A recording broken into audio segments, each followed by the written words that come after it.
السلام. اليوم راح نسوي خفيفي بحشوة التمر وحشوة حلاوة الطحين.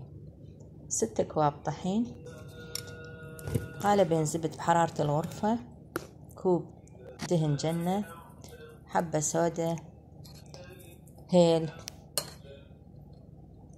ينسون، هاي شوية هيل بعد إضافة، خمرة، حبة حلوة، خاشوقة شكر، حليب باودر 4 ملاعق، بيكنج باودر، ملح، ونعجن من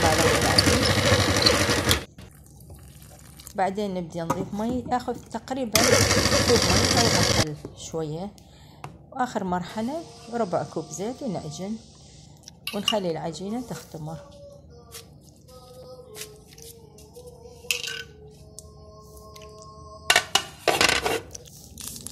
حلاوة الطحين 100 غرام زبدة،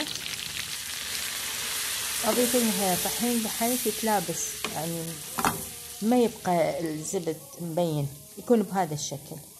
واضيف له حوالي ملعقتين شيرة ثخينة قطر وهيل.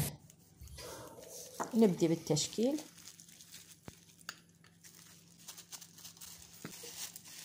حشوة التمر اللي معجونة بالزيت والهيل.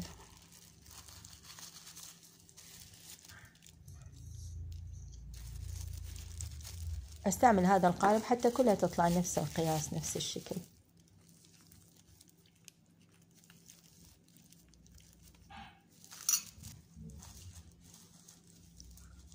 آخر شي بالسمسم واستعمل نفس القالب.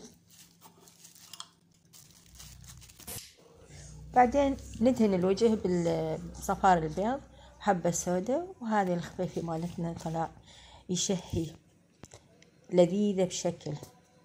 وإذا عجبتكم الوصفة لا تنسوني من صالح دعائكم.